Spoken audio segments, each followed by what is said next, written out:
Bismillahirrahmanirrahim. Assalamualaikum warahmatullahi wabarakatuh. Selamat tengah hari, selamat pagi. Okey, hari ini sebenarnya saya nak share dengan anda semua satu entry untuk Euro JPY. Okey, anda tengok kat sini di time frame H4 sebenarnya ini re-entry untuk H1. Sekejap kita buka template daripada awal lagi kita buka. Okey, kita tengok di M15. Okey, ini adalah entry SOP. Okey, ini adalah code multi time frame. Kod multi time frame yang kita nak tengok. Sebab apa? Syarat dia senang aja. Time frame yang kedua ni, TF2, mesti bermain di kawasan EMA ataupun price menyentuh kawasan EMA. Lagi cantik kalau dia reject, mana buy mesti di atas EMA. Okey, itu yang pertama. Jadi bila kita jumpa, kita nak set tengah-tengah ni, kita dah set dia berdekatan dengan EMA 50. Automatically di time frame satu, time frame tinggi daripada dia, time frame besar adalah H1. So ini adalah time frame 3. Jadi kita mencari re-entry di EMA 50, di MA 510 low. Okay, so time frame 3 MA low, time frame kedua EMA 50, dan time frame yang ketiga ni adalah kita mencari full setup. Okey, kalau saya kata full setup, orang macam keliru ataupun masih lagi try to imagine macam mana keadaan full setup. Jadi untuk mudahkan re-entry kita di time frame yang ketiga ni, okey, kita tahu setup re-entry. Jadi bila kita tahu sini adalah re-entry, okey,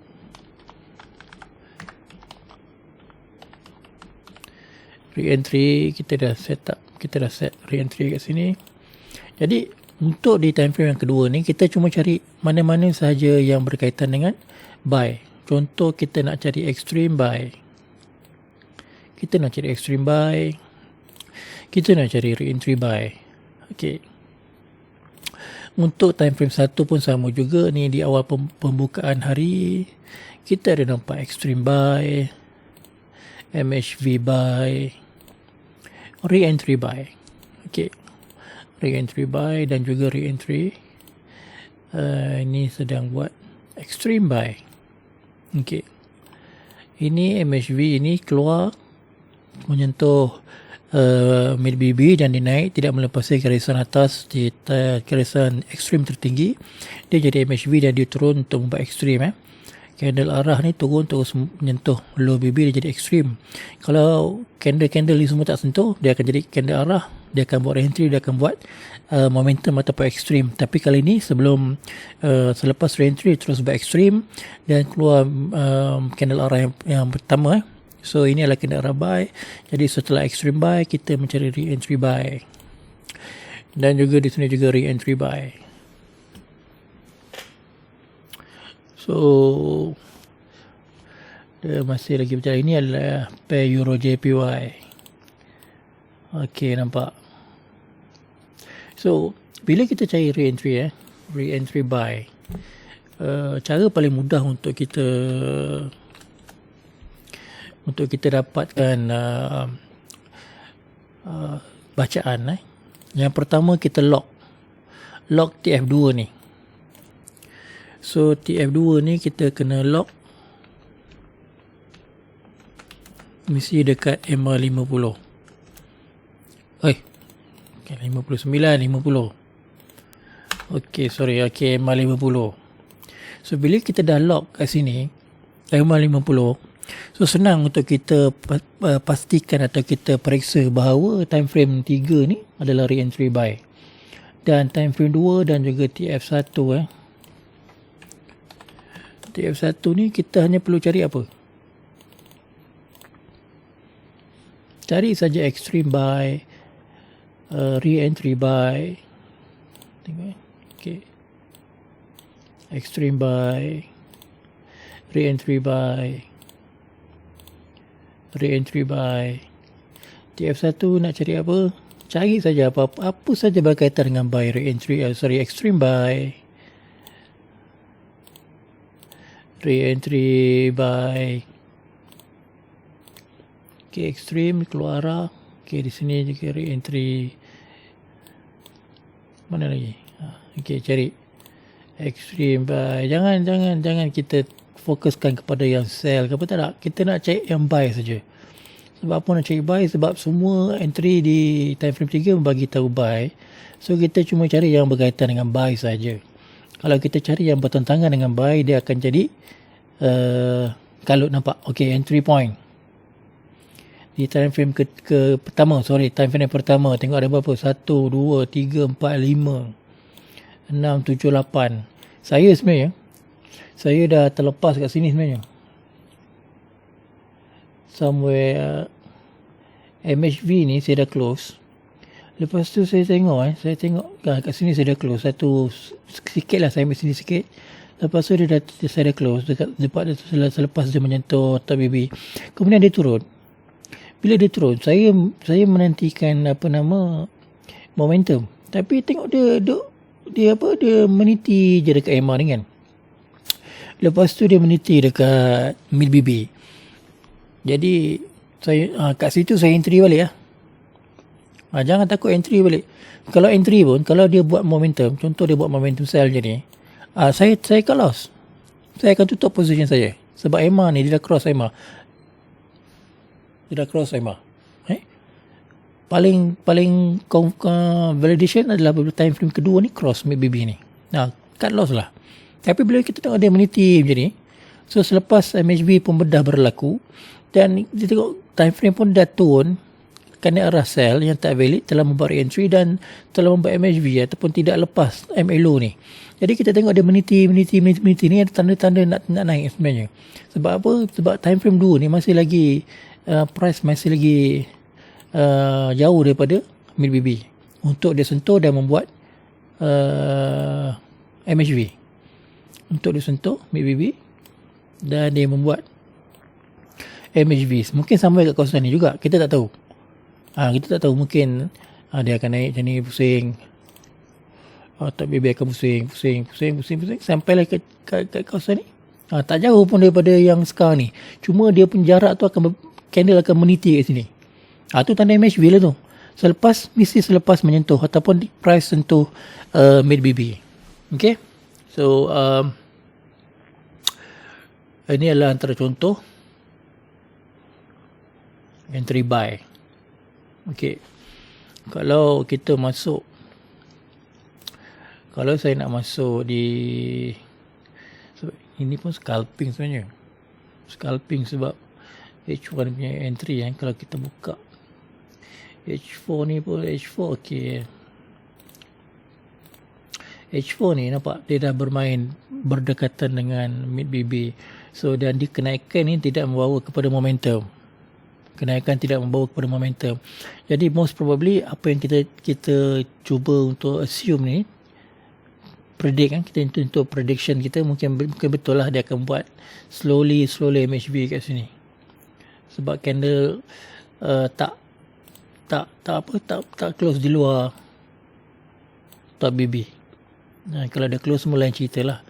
Tapi macam tengok candle daily pun naik tapi masih lagi di dalam top BB. So saya mungkin akan tunggu price menyentuh mid BB dan naik membuat MHB lah. Membuat MHB kita tutup dan kita tunggu MHB yang bertentangan. MHB menandakan habisnya trend dan kita akan masuk dekat situ untuk retracement, mencari MA50. Okey, mencari MA50. Okey. So sekarang ni memang kena pakai H1 dulu. Okey, tengok H1. Okey, H1 ni kalau dia buat momentum Kalau dia buat momentum ni, ada harapan untuk dia pergi jauh sikit. Ada harapan untuk dia pergi jauh. Tapi kalau dia close masih lagi di dalam top baby ni, macam gini close dalam top baby, memang dia akan jadi MHV lah. Dia akan jadi MHV. Okay. Signal dia di sini ini petanda entry, momentum, dan dia buat ekstrim juga. TP wajib di MACD. MACD ni tak break, dia akan jadi re-entry, naik mencari kawasan MHV, tapi dia dah slowly dia naik. So kita just maintain saja. Okay, so rasanya mungkin setakat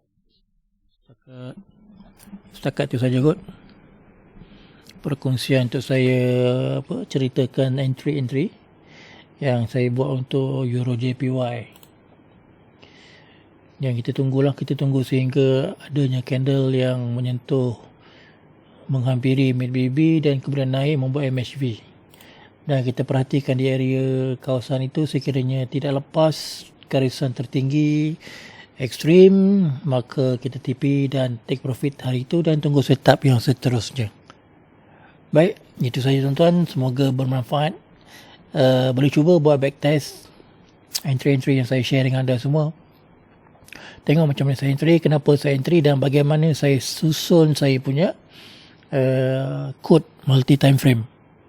Macam mana saya susun code multi time frame kita, MA50 kat mana, full setup dekat mana, re-entry dekat mana. Jadi kalau susunan itu masih lagi kita kalang kabut, masih lagi tak pasti, kita akan mengalami kesukaran untuk mengambil profit ataupun mengambil pips daripada trading kita. So ini saja yang boleh saya share dengan anda semua, mudah-mudahan bermanfaat. Sharekan ilmu ini sekiranya anda mendapat kebaikan dan juga keuntungan daripada ilmu yang kita share, kita pelajari. Dan itu saja.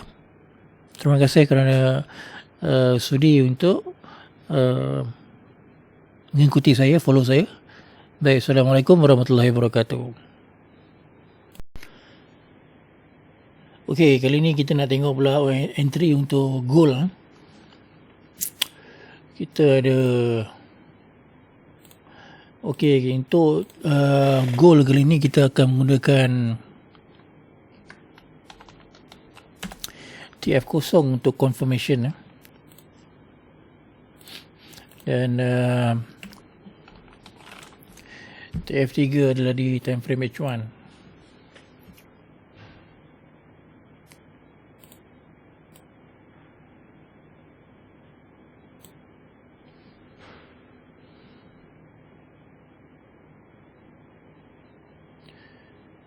Kita tengok dekat TF1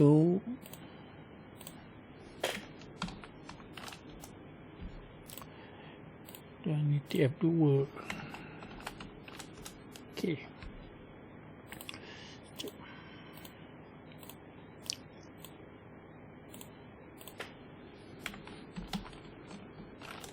Okey. So jadi kita dekat time frame 3 ni kita tengok dia bermain dengan kawasan MLO, dan di time frame yang kedua kita dapat lihat candle berada berhampiran cuma dia belum menyentuh.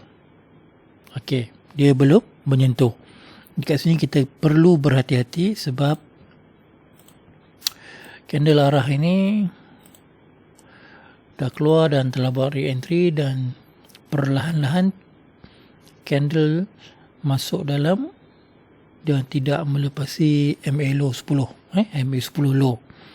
Jadi besar kemungkinan ini adalah petanda untuk price naik. Okey. Confirmation di time frame yang lebih kecil kita dapat lihat dah muncul ekstrim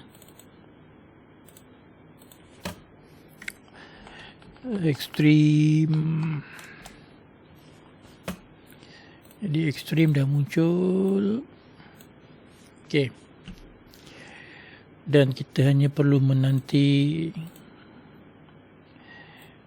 candle close di atas EMA. Okey. Once candle close di atas EMA ni, dan kita boleh hold position kita. Tetapi kalau dia turun bawah, makna besar kemungkinan dia nak mencari low BB untuk buat ekstrim. Dia buat ekstrim. Dan kita nampak ada tanda-tanda kenaikan. Tengok di TF kosong. TFO apa dia buat? TFO ada buat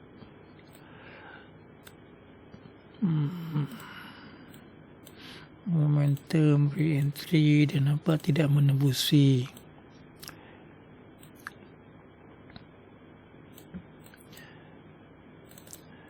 BB low.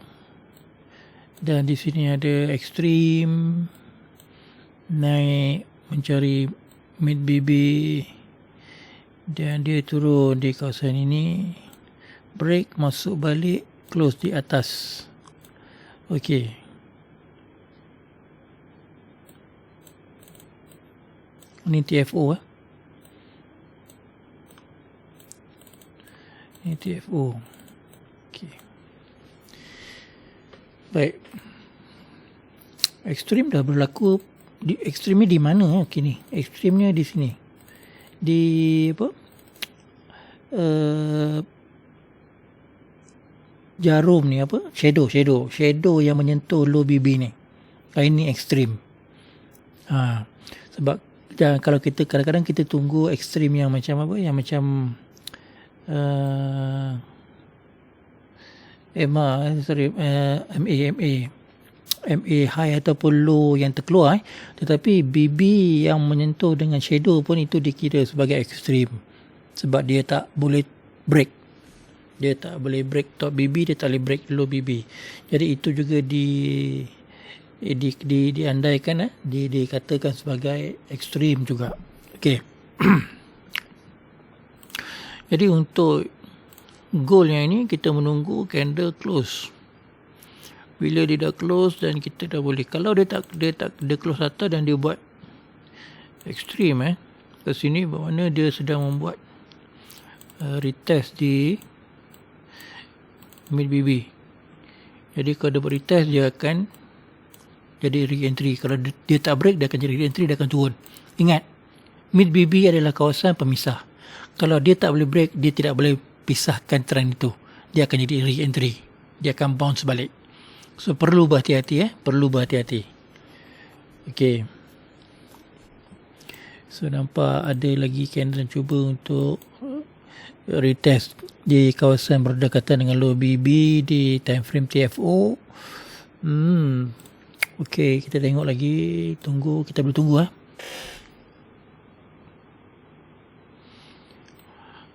Sekiranya candle break low BB dan candle break low BB di TF1 ni, saya akan cut loss saya punya buy. Tetapi tidak bermakna saya akan masuk sell. Jangan salah faham. Bila kita punya entry buy ini silap, bukan bermakna kita masuk sell. Sebab entry kita ni adalah berdasarkan signal di time frame yang ketiga. Jadi sekarang adalah re-entry buy, bukan re-entry sell. Jadi jangan masuk sell. Kalau saya dulu memang saya buat macam tu. Bila saya rasa buy saya silap, saya akan masuk sell. Last sell pun silap, buy pun silap. Jadi ada banyak kesilapan yang berlaku di situ. Jadi perlu berhati-hati. Sebab tu BBMA ini dia perlukan validation dan juga confirmation di setiap multi time frame. Okay?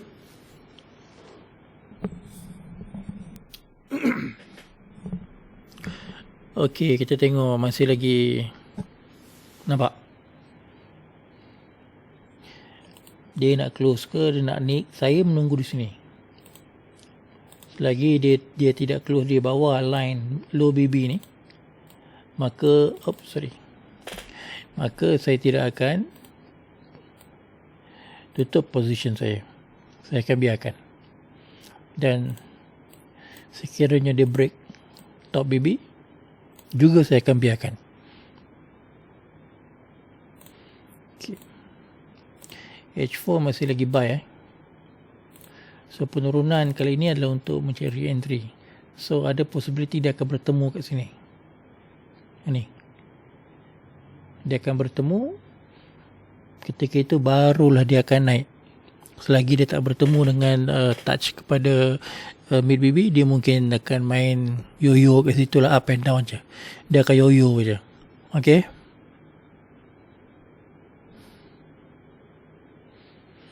So saya rasa mungkin ini adalah sedikit sebanyak penerangan entry yang saya buat, dan kita tengok nanti macam mana lah. Baik. Assalamualaikum warahmatullahi wabarakatuh. Terima kasih kerana menonton. Okey, ini entry tadi yang kita dah buat. Yang dua tadi tu di gold time frame gold. Kita tengok dia dah naik hampir 25 pips. Okay, tengok sini. So, selepas ini dia tunggu buat re-entry. So kita hold aja.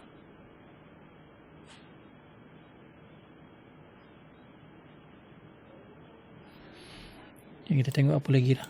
So ni adalah antara entry yang kaedah-kaedah entry lah yang boleh saya share dengan anda semua. Okay. So semoga bermanfaat. Assalamualaikum warahmatullahi wabarakatuh.